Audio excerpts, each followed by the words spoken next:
Yo, welcome back to another video. It's your boy Corey, man. We back in it. As y'all know, my camera is not looking good. I'm gonna have to get that thing fixed soon. Um, anyways, we got another video for y'all. I couldn't put the whole title. It was talking about invalid settings or whatever, so I shortened it. This is Triple H segment hijack. Wrestler retires. Senior Styles moment not playing in WWE mistake. Wrestling news.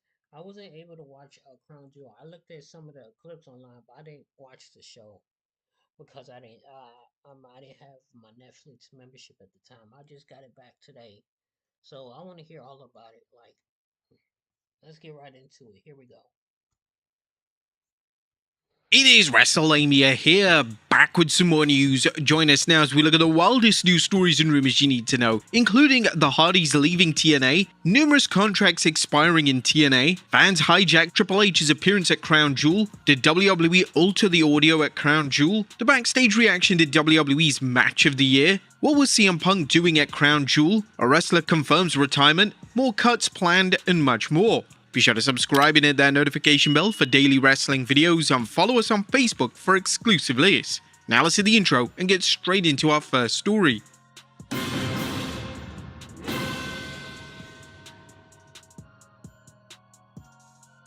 Now first story looks at the Hardys leaving TNA. The top of today's news is the question of whether Matt and Jeff Hardy could be saying goodbye to TNA Wrestling.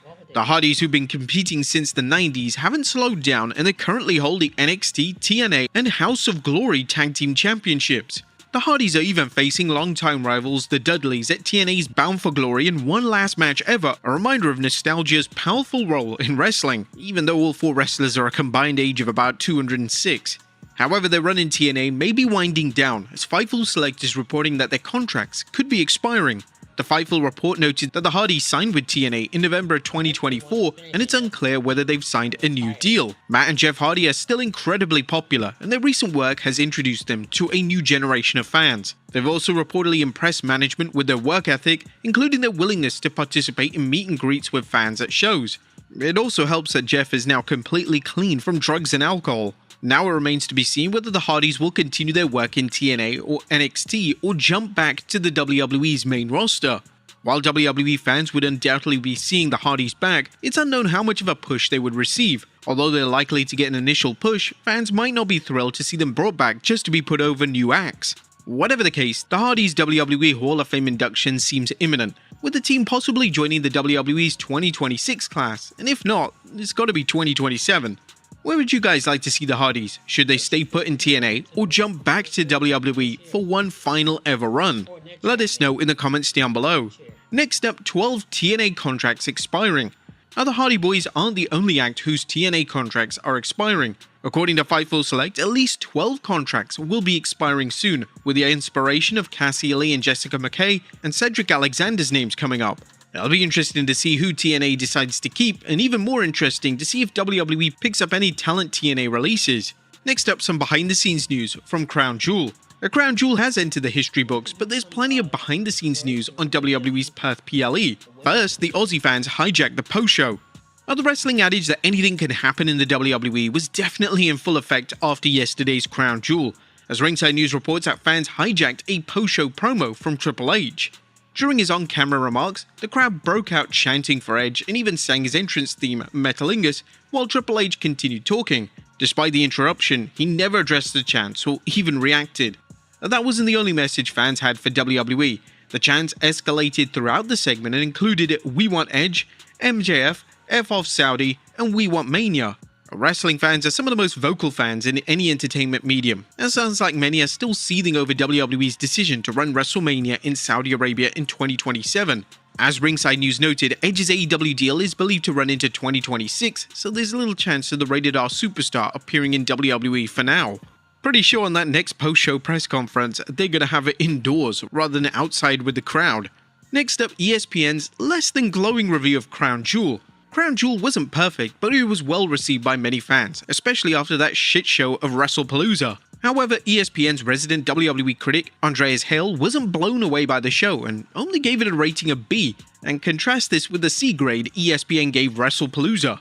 Here's a quick summary of the review. A show that stumbled out of the gate with a relatively tame street fight and a far too brief fight between women's champions was rescued by an absolutely stellar match between Cena and Styles that put an excellent bookend to their rivalry. Rollins finally getting his comeuppance against Rhodes by any means necessary, and the women's tag match were both strong and anchored a memorable bounce back for WWE after a middling WrestlePalooza. Some fans are really wondering what WWE needs to do to earn an A grade. Now in the review, Hale rated Cena vs Styles with an A, but gave a B to Rhea Ripley and Io Sky vs the Kabuki Warriors and Rhodes' match, and a C grade to Stephanie Vaquer vs Tiffany Stratton and Roman Reigns vs Bronson Reed. Now in Hale's defense, many fans were disappointed with Vaquer vs Stratton, not only because the match was boring or full of miscues, but because WWE only gave it roughly 10 minutes, compared to the lengthy runs for the show's other 4 matches. It seemed as just the women were getting into their stride, the finish just occurred.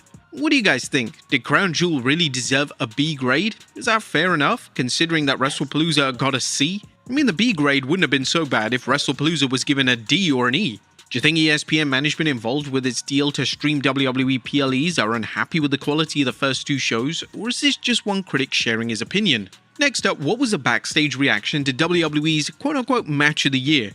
John Cena vs AJ Styles is still being praised by fans and wrestlers, with plenty of chatter about the match deserving a Match of the Year accolade. While that remains to be seen, WWE superstars reportedly let Cena and Styles know how they felt, with Fightful Select reporting that both superstars received a standing ovation backstage from their fellow wrestlers. Plenty of superstars also praised the match on social media, but one in particular was The Undertaker, saying "Thank you John Cena and thank you AJ Styles, a masterclass and beautiful tribute to wrestling." The WWE Universe said it, but that was awesome. But in other news, word has it that AJ Styles was completely unaware of John Cena's pre-match tribute. In case you missed the show, Cena handed a note to ringside announcer Alicia Taylor before the show that contained a short but touching tribute to the Phenomenal One, praising his work in TNA and New Japan, even mentioning AJ as the ace of the Bullet Club. Of course, there was no heat on Cena for the Bullet Club reference, and it's difficult to imagine Cena would even care about any blowback at this point in his career. Next up, did WWE alter the audio at Crown Jewel? The promotion ran into an embarrassing situation when the performance of the United States national anthem was greeted with a round of boos from some fans in the audience. And now it's been reported on the Wrestling Observer Radio, WWE had to go into damage control mode. They had to turn the sound really low. Someone who I know who was at the show basically said that it was a lot worse than it came off on television, which I'm just shocked that they even did it. They also commented on WWE's questionable practice of having someone perform the American national anthem at international events. Do they know what the rest of the world thinks of our country right now? That's being pretty out of touch. They booed our national anthem. They played it in Australia. They would do it in Canada. You basically can't do that anywhere but the United States these days. This isn't the first time WWE management has been criticized for being out of touch, and it probably won't be the last. Next up, WWE talent absent from Australia. There's interesting news concerning who went to Australia for Crown Jewel's Raw and SmackDown, as Fightful Select is reporting that WWE didn't bring the entire roster to Australia. Given the current size of the roster, one would imagine cost-cutting played a major factor in leaving wrestlers with no programs at home. Next up, what was CM Punk doing at Crown Jewel? CM Punk was actually at Crown Jewel, but what was Wrestling Straight Edge superstar doing there? Ex-user Benny Please managed to actually get a photo showing Punk watching the Cena vs Styles match in the crowd. Benny Please was reportedly in attendance and wrote, "I'm really watching AJ Styles vs John Cena with CM Punk right next to me. What is this?" It's unknown if Punk was in Perth for any meet and greets or other official WWE business, but he got to see a fantastic match. Next up, Crown Jewel's main event. Now, was Cody Rhodes vs Seth Rollins the original plan for Crown Jewel's main event? Some fans were asking this, especially since Rhea Ripley was wrestling in her hometown of Perth. However, Fightful Select reports that the men's Crown Jewel Championship match was always the plan for the main event. Next up, a surprise in store for TNA Bound for Glory. The TNA's flagship pay-per-view Bound for Glory is just hours away, and it appears that the promotion has some big surprises in store for fans, including for its Call Your Shot Gauntlet match. Fightful Select is reporting that TNA sources claim that there will be additional surprises in the Call Your Shot Gauntlet at Bound for Glory. Now, it's already been announced that YouTuber Brandon Collymore, aka BDE, is going to be in the Call Your Shot Gauntlet, and this is a huge win for him. Next up, a wrestler confirms retirement. It's over. Former Knockouts champion Ash by Elegance is now confirming that a retirement is real and that fans shouldn't expect her back in the ring. Ash recently informed fans at a virtual signing that she is done, even offering to sell her retirement shirt. $30 for this top. It is worn with me and Paige Van Zandt in a photo shoot, but also this is a shirt I retired in. It's $30. My retirement t-shirt. Now, Ash fans can take some comfort though, as she's added, "Guys, thank you so much. It was an honor, a pleasure. Thanks for always tuning in and supporting me. I might not be in the ring, but I'll still be busy. TNA has opened their doors for me and allowed me to do things backstage, just not in the ring. Never say never, so maybe one day again." Now we're wishing Ash by Elegance all the best in a new role.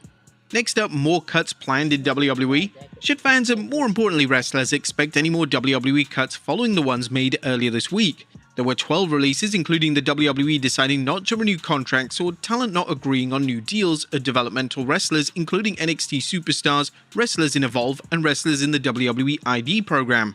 The Wrestling Observer's Brian Alvarez recently informed fans that more cuts could be coming this week. Now, while some of these cuts may have been expected, one was definitely more surprising: the release of Kylie Ray. And the Wrestling Observer Meltz had pointed out that the WWE's decision to cut her while she was pregnant really raises questions. The Kylie Ray one, from an optics standpoint, of course looks terrible because she's pregnant. And you know, the thing is, it's like these contracts are very low money. I don't know the exact number, but they're very, very low.